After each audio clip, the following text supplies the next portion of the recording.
dubbii miila bakarwaarii qabsaa'ota murtii guutoo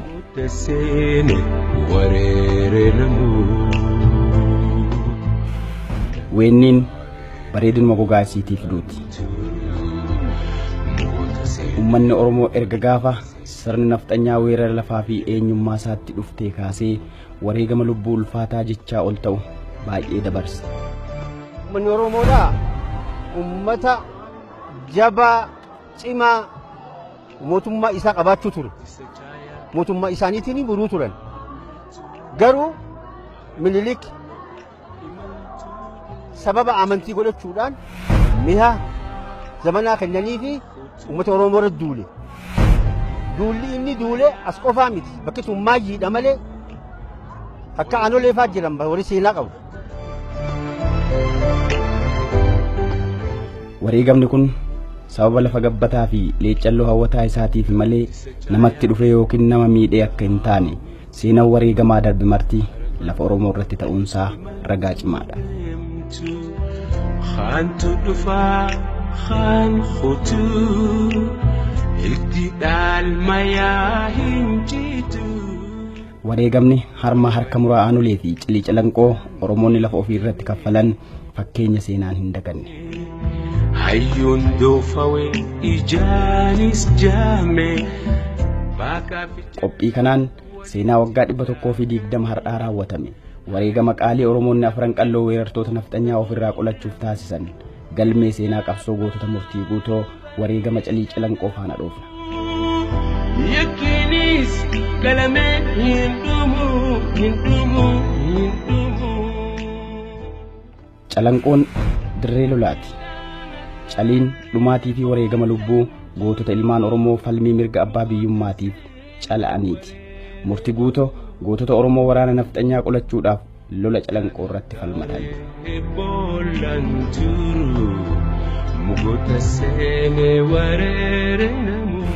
Caliin calanqoo dirree qabsoo Oromoonni fincila diddaa gabrummaa weerartoota biyya abbaa weeraruu dhufan waaroo salphinaa itti uwwisanii wareegaman. Erga gaafa nafxanyaan lafa isaa weeraruu itti dhufe irraa jalqabee uummanni Oromoo gootummaan diina isaa dura dhaabbatuun wareegama seenaa qabsoo yeroo dheeraa keessa darbe. Obsanii taa'uunis laalaan hamtu fayyaan jiraachuun akka barruun waa'ee siidaa yaadannoo wareegamtoota calanqoo irratti barraa'e ragga'utti waraanni Minilikii fi Oromoo gara bahaa gidduutti kan jalqabe akka lakkoofsa Itiyoophiyaatti walakkaa bara 1883tti yeroo dura humni waraana nafxanyaa karaa dhihaatiin lafa Oromoo ituu seenuuf yaaleetti. Obsanii taa'uun sodaamoo arjumma bijaabaa bareedanamu. Lolli duraa kunis kan geggeeffame iddoo Mataa Haraa jedhamu.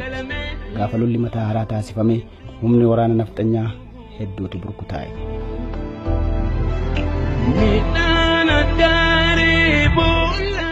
Iddoon Mataa Haraa jedhamu kunis maqaa kana kan argate heddumina reeffa achitti walitti harameen mogga seenan jedhus jira. Waraanni nafxanyaa dirree lolaa Mataa Haraa irratti mo'atame abdii kutannaa irraa kan ka'e humna biroo dabalachuudhaan bara 1884tti godina Harargee lixaa Bordoddee naannoo gaara Guuraa jedhamutti weerara garbiroo Oromoota Oromiyaa bahaatti bane. Gaaddisa Chaayaa dirreen lola gaara Guuraa nafxanyoota weeraraaf gigisaa dhufanii milkii hin turre. Waraana Oromoo ta'etu Abbaa Duulaa Yaayaa Alii Sireen durfamuun diinni achittis mataa cabe.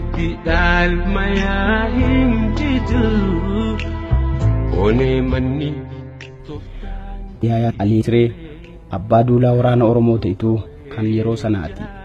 Goota gamnummaa tooftaa lolaatiin injifannoo seenan hin daganne hojjete. Tooftaan lolaa Alii Siree gaafas itti fayyadame. Tuuta kanniisa gaaguraa diinatti dhoosee tooftaa kanaan loltoota gootota ituu deeggaree injifannoon galmeesse seenaa qabsaa'ota Oromoo keessatti dinqisiifannaan yaadatama. Seenaan lola kanniisaa kun afoola Oromoo ta'ituuf humbannaa keessatti har'aan tanas beekama. Jarri waa karaan beeytuu kennumatu deddeemaanii kanniisaan itti duule yaayaa Alii Sireefaanii jechuun hanga yoonaatti afoola hawaasa itti humbannaa keessatti dhugaan kun beekama.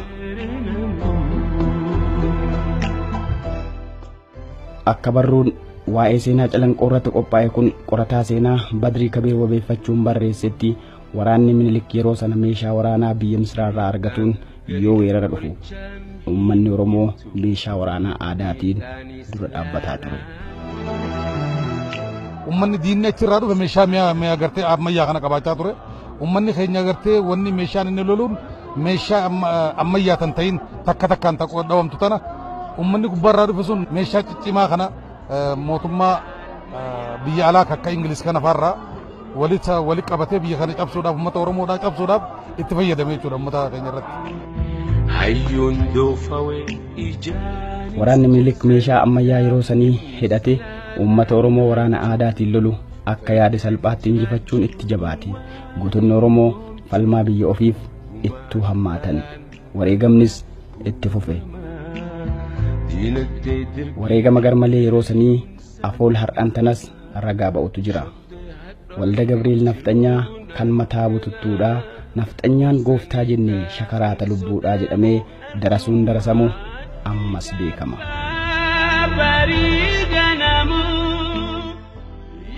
Weerarri Nafxanyaa Oromiyaa bahatti yoo qajeele san abbaan biyyaa uummanni Oromoo gootummaan dura dhaabbate wareegama ulfaataa qaanqee ta'ee calaqqisu siidaa ta'ee yoomuu jiraatu baay'ee dabarsees darbe.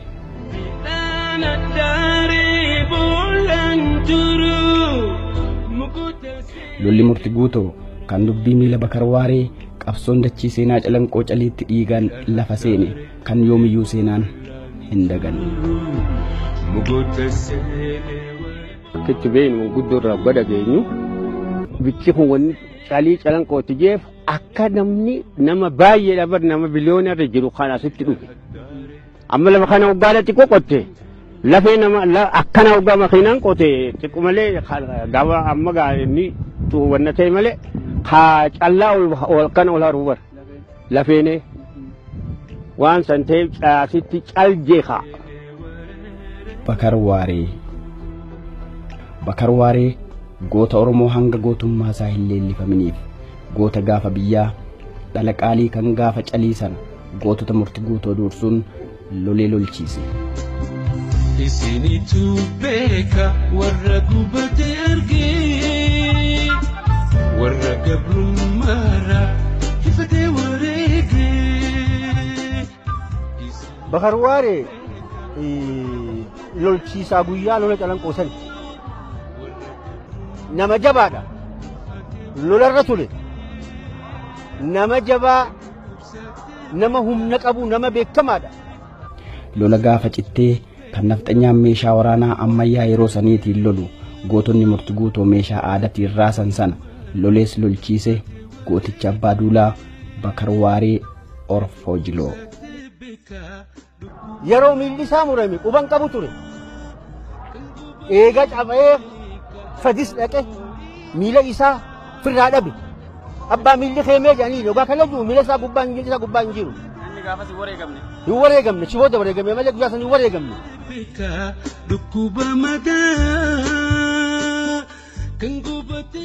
Gootota Murtii Guutoo falmaa abbaa biyyummaaf ofii cal jedhanii diinas calii baasan keessaa abbaan duulaa Murtii Guutoo Bakar Waaree gaafas miillisaa tokko lola keessatti yoo irraa citu otoo miillisaa citu ofirratti hin barin fardaan qeetti deebi'e. Miilli kee hoo jennaan inni reefu farge. Miillasaa eessatti akka dhabe hin beeku. Akkasiin achi buuteen miila Bakar Waaree Oromoota afran qalloo biratti dubbii maymaakaa ta'ee seenaa gootummaa kanaan duras ta'ee hin beekne. Fuula durattis namni gochuuf hin yaanne dhiigan barreesse. Gootichi Bakar Waaree Orfojiloo. Durammoo maal jechaa turre ichi buutee miila Bakar Waaree oggija waan ta'e hin beeknu jechuudha. Oguma ichi buutee miila Bakar Waaree jechuu malee miila isaa dhabame inni immoo hin dhabamne eega inni galee obboleettiin isaa yaa bakar keenya miilli keessa kutee oggiyattu miila saayifarkee jechuudhaan dhagaye.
Miilli kee hoo jennaan inni reefu farge miilla isaa eessatti akka dhabe hin beeku akkasiin achi buuteen miila Bakar Waaree Oromoota afran qalloo biratti dubbii maymaakaa ta'ee seenaa gootummaa kanaan duras ta'ee hin beekne fuula durattis namni gochuuf hin yaanne dhiigan barreesse gootichi Bakar Waaree Orfojiloo.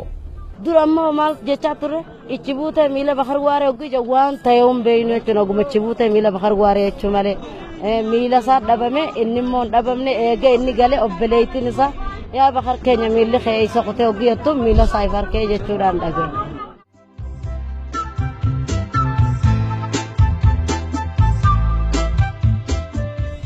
Bara 1887 bara 1887 weerartoonni nafxanyaa yoo calanqoo gayan kan kaan darbu gootota murtii guutoo gooticha abbaa duulaa Bakariin durfamaniin kallacha walitti bahan. Lolaaf wareegama Oromootaa fi weerartoota nafxanyaa gidduutti ta'aa ture kan dhugaa bahu yeroo lola calanqootti gootonni murtii guutoo lola isaan dura iddoo garagaraatti Oromoonni waraana nafxanyaa waliin taasisan irraa akka baratan afoolleettiin waliif dhaamsa dabarsaa turan har'as beekama. Harmannaa harmashanii asheenii harmannaadha way asheen harman qabdu dhaloota moo aanuleedha aanulee ati baantu eenyutu ashee fafeesse way warra baasan geetii eenyu yaameetti geesse goobanaa daaciitinni yoo deddeemtuu dhageesse deddeemtuu waan dhageenye osoo deemtuu nageesse wal lolleen nu jirti takka sangee sun baasa wal gangaleen nu jirti talma daacee sun baasa jedhaniit tan isaan dura miidhaa aanuleetii fi namoota akka goobanaa darasiidhaan lola daagaa keessatti waliif dhaamaa turan gootonni murtii guutoo. Sila gaafasan warri waliin dhaammatan sun karratti banuu baatanii ummanni keenya silaa hin cabu guyyaa sanillee warra ganee jira keessa karaa bananiifiiti halkan miilikii wajjin wal ta'anii karaa bananiifi malee miilik silaa mi'a ammayyaa kan fedhe silaa fi guyyaa san uummata Oromoo qabsuu hin danda'u ture. Akka seenaarraa dhagayaa jirrutti isaan fuula durarraan odoo hin dhufin hudduu duubarraan gama duubaatiin naannawanii namni tokko warri biyya kana keessa jiru karaa agarsiisuudhaan uummata keenya gama duubaatiin dhufanii uummata keenya bikka tanatti fixan jechuudha. Manni keenya baay'een bikka tanatti wareegame jechuudhatti seenaan hanga gartee gaanuti uummata abbootii teenyarraa barreetti waan kana kan dhageenye jechuudha. Kunis seenaan sirna nafxanyaan Oromoo irratti ta'e kun marti dhugaa ta'uu ragaa ba'a.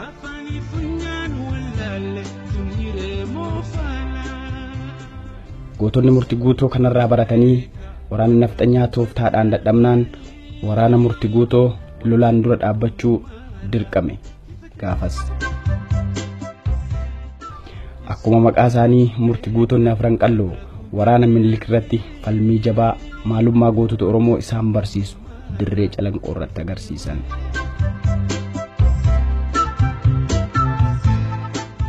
Bakki tuni bakka itti maayyii Oromoon itti cabdu. Lola jabaa tosi godhame. Akka seenaa abbootii keenya dhageenyatti nama 75,000 bakka tanatti wareegame guyyaa sana. Oromoon fardi guyyaa sana asitti wareegame farda 76,000 kan lola seene. Fardi bakar waaree ni gale. Lolli guyyaa sanii lola ajaa'ibaa ture. Falmii gaafa saniitiin lubbuu gootota diddaa gabrummaatti calaateen maqaan dirree Calanqoo dachaa mogga'e. Calanqoo kun duraadha walli isaa lagalaaftuu jawaba tokko. Gaafa lolli Oromoodhaa irratti teessanii Calanqoo kun amma 3. Gaafa duraa lama tureni gaafa duraa lola san dura lama tureni. Lammeeffummaa lolli kun asirratti Calanqoo lolaa Calanqoo caliidhaa jecha irratti booda'an kun. Bakki siidaa yaadannoo amma itti ijaarame kun dirree gootonni Oromoo weerara rafxanyaa harka diddaa seenaa dhiigan itti barreessantu asi. Ejji baddus bakki ijaa hin baddu.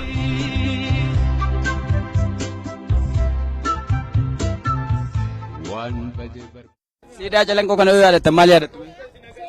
Seenaa guddoo yaadanna gammachuun nu dhagayama. Seenaan Calanqoo ta guyyaa badiin qabneeti.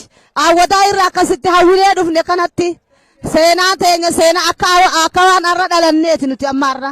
Seenaa Calanqoo hayyuu fi babayyuu keenyatti yaadannu nama keenya cufa itti yaadannu gammachuu guddaa. Akkasii yoo yaada bareedaadha akkanumatti haati dhufu buunjaa. Ani hawwisaa sirbuu biinfadha. Awwadaa ikaram fa'ee foqii jala naannawee dhaaba yaadannoon dhaabde galmaangee. Awwadaa ikaram fa'ee foqii jala naannawee dhaaba yaadannoon dhaabde galmaangee. Niidii kuroo jala manyaatu bakkarooti jooga narrafatu diigala biikoo jala fo'atu miira keenya sibbiribee asabatu waaqeffamtee.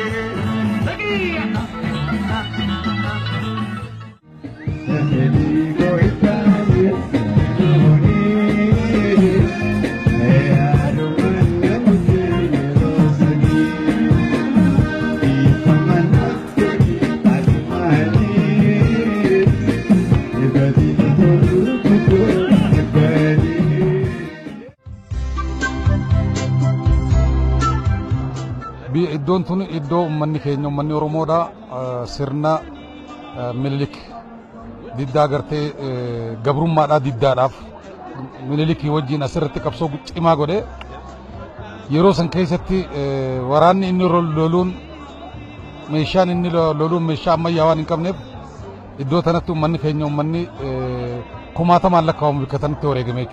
Gaafas gootonni Oromoo afran qalloo gootonni murtii guutoo akka waraanni nafxanyaa yaade salphaatti kan jilbiiffatan hin taane osoo lubbuun jiran biyya ofii hin kennine.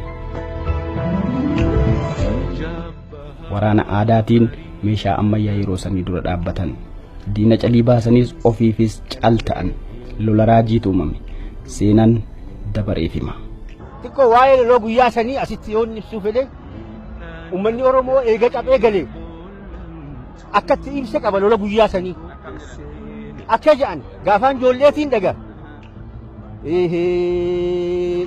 Way warri gambee lagoree bayyanata odeeyse warri biimbara gore shakar mawti odeeyse Abdullah Khadijaa qawweetu logeeyse kasha duraanii lolee kasha boodaanii dheeyse way fi fardaan dheeyse ijoollee jijjiga warra eeysumaati geeyse suni waa lolaa miti baga gurboo lafoo gumaata geeyse jedhaniiti lafa kaayawwan kan uummanni keenya gaafasan.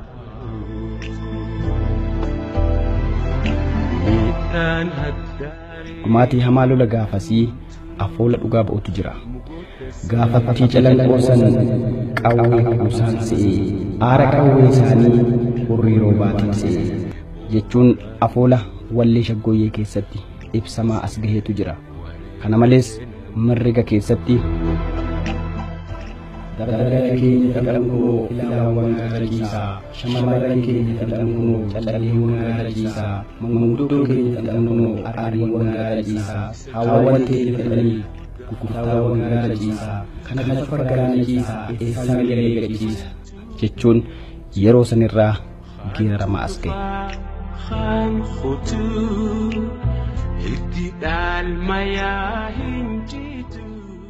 Yeroof dukkana fakkaatuyyuu seenaan gaariin guyyaa isaa eeggatee adii ba'uu hin hafu. Gootonni murtii guutuu gaafas eenyummaa ofii gurguruu diddaa, lafa ofii kennuu diddaa sirna nafxanyaa dura dhaabbatan gaafas finciltoota. Garuu isaan gaafasis har'allee gootota.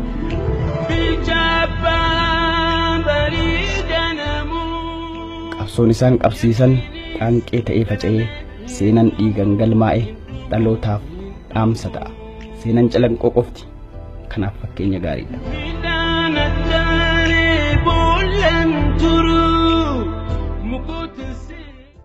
Abbootiin teenya waan isiin hojjetti bara dhibbaa ol yoo dhoofamee turellee har'aan tana seenaan uummata Oromoodhaa seenaan calanqoo seenaan Bakar Waareefaan himamaa jira. Dhaloonni man tanaa maal irraa dhaaluu qabaa? Jecha tokko kaqaab tokko Dr. Nagaasuun asijjee yoo dhageessan maal je calanqoo wanni dhufneef guyyaa itti cabne kabajuu osoo hin tahin lafee abbaa keenyaatiin ni jirra jechuuf dhufnee je nuti sarara dhaamsa keenya kanuma ni jirra lafee san dhageessisuudhaaf dhufne dhaloonni ammaan tanaa wanni godhuu qabu seenaa tana barachuu qaba. Waan abbootiin teenya irra wareegamte san mul'isuu qaba. Deebi'ee haarayoomsuu qaba. Namni waa lamaaf dojan biyya isaa amantii isaatiif namni yogguma takka illee ni wareegama jedha. Biyya fiitiif wareegamuun kabaja qabdi. Bakar Waaree nuti ijaan hin agarre. Har'aan kana immoo yoggaa waa'ee isaa dubbannu qaama hundaatu ni suukannaawa. Way beeynaa moo hin garre maaliif foon keenya yoggaa isa dubbatan qaamaan nu wadooda qaamaan nu suukannaawa. Dhaloonni ammaan tanaa seenaa isaa tana bakkaan geenyee mul'ifnee waan inni wareegameef san mul'isuun dirqama keenya kun wasa duraa tanuma mul'achaa jirti. Ammallee itti fufu qaba. Dargaggoo waan kana qorattee jabaattee kara barnootaatiinis itti fuftee kara misoomaatiinis jabaattee lafee isaanii san akka bilaash hin taane irra dhaabbannee seenaa isaanii itti himuu qabaa dhabajuun qabanii.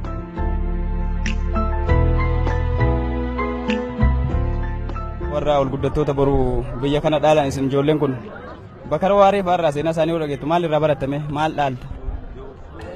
Wanni inni isaanirraa dhaalu isaan kun hanqam akka biyya isaanii jaalatan akkasumatti illee akka hanqam takka akka jaalala biyyaa qabaatan irraa inni hubadha. Nuti har'aan tana lafee abbootii teenya haalaan kabanyee haalaan akka seenaa guddoodhatti bikka kanatti ulfeessinee ilaallee jechuudha. Akka dhaloonni nu boodaallee nu daran kabajan jechuudha bikka kanatti. Akka nu daran amma tolchine kana daranitti illee fooyyeffamee jechuudha asitti gaggeeffamu dhaloota nu boodaallee dhaalchisuudhaaf qophiidha. Oolmaa isaan raawwataniif kan madaalu yoo jiraachuu baates seenaa gaariin hanga fedhe turuyyuu ifee mul'atuu hin ooluutii waggaa 120 booda bakka dhiigni isaanii lola'ee fi lafeen isaanii itti cabe lafa calii calanqootti siidaan wareegamtoota calii calanqoo hojjetame. Saba kiyya dhiigni isaa lafeen isaa asitti cabe kana laalee gumaacha goone kana arguudhaa dhufuu kiyyaa baay'ee gammachuu guddaan natti dhaga'ama. Of duras bakkeen kun bakkee barnoota bakkee tajaajila fayyaa itti argatan godhuudha. Diizaayinii haaraadhaan qopheessine mootummaa naannoo Oromootti dhiyeessine kanas uummanni asii akka itti baratu akka fayyaa ittiin argatu godhuudha. Dirreen tuni har'aan tanagaa bakka sanatti walitti dhufuun keenya alhamdulillah jenna rabbi galata galchina. Afaan isaa akka badu seenaan isaa akka badu of jalatti oolchuudhaa hojjetanii rabbi gini isaaniin hojjenna. Hawaasni beessa hin jirre humna isaaniitiin ummata keenya nama meeqa asitti fixan bakkee kanatti.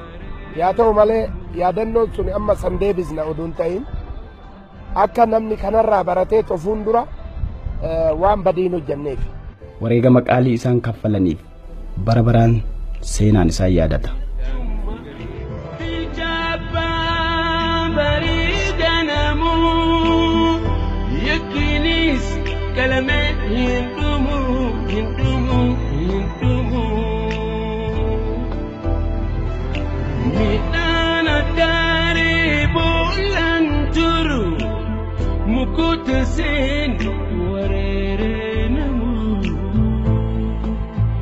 Midhaan haddaare eeboolaan turu mugoota seenee wareere namu.